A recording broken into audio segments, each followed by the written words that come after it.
hoteelka Kambiski ee caasimadda dalkan Jamhuuriyadda Djibouti ayaa waxaa maanta lagu soo gabagabeeyay kulan muddo 2 cisho uga soconayay wasiirada arrimaha dibadda ee wadamada islaamka.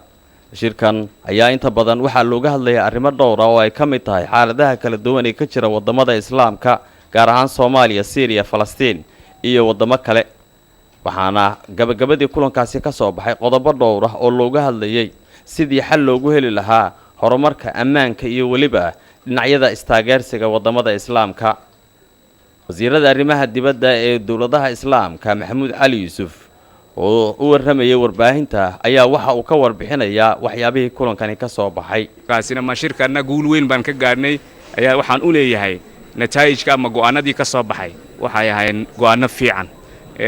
anigu waxaad guud ahaan waxaad u aragtay inuu war islaamka halkaaba dad lagu leenayaa halkaaba maxaa laga qabanaya, laakiin shirkani wuxuu ku salaysan yahay shaqo fara badan hadday horumar dhaqaale tahay, iskaashi cilmi ay tahay, iskaashiyaal badan ayaa ka dhex socda, bank islaamiga ka shaqeeya, hay'ado badan baa ku xidhan samafal ka shaqeeya.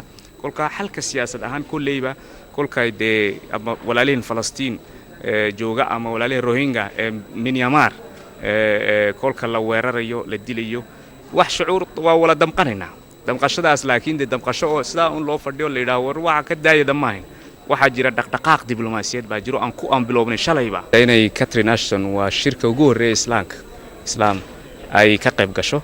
kolka waa qadirin ayay ka dhigan Djibouti, qadirin ay u qabto qadirin ay dalalka islaamka ay u qabaan iyo doorka ay qireen in dalalka islaamka ku leeyihiin nabadda iyo horumarka adduunka. muddadii kulankani lagu guda jiray waxaa ka qayb qaadanayay ra'iisul wasaare ku-xigeen ahna wasiirka arrimaha dibadda ee Soomaaliya Foosiye Yuusuf Xaaji Aadan ay ka sheegtay kulankaasi in Soomaaliya ay u baahan tahay dib u dhis, iyadoo oo qodobadii ka soo baxay gabagabadii kulankana ay ka mid ahayd ilaa 15 qodob oo Soomaaliya ay ku jirto, waxaana inta badan qodobadaasi ay ahaayeen Soomaaliya ee dhawaan curatay.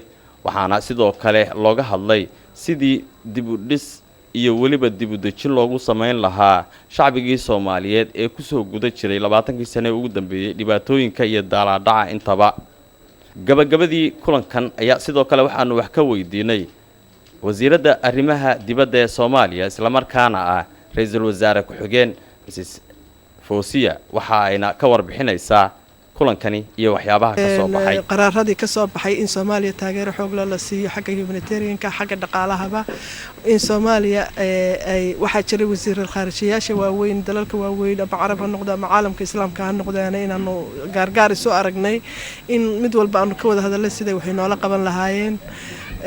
waxaa daba socda shirkii madaxweynayaasha oo dhici doona February oo waqtigaasna magarasa xagga la isugu tagi doono. sideedabana Islamic Conference-ka ra'yiga waxaa lahayd Soomaali bilowgeedii shirkii ugu horeeyay Muqdisho lagu qabtay. ixtiraamkaasna waa aad baa la inoogu hayaa sidoo madaxweynaha Ismaaciil Cumar Geele madaxweynaha Djibouti uu sheegay. madaxweynihii Aadan Cabdalla Cismaan baa kolkii ugu horeysay fikradan lahaa, fikrad ma ahayn la wadaago, isaga keligii lahaa, isaga ula tagay Boqor Faysal. miikaahiil Cabdirashiid Bare, telefishinka qaranka Soomaaliyeed, Djibouti.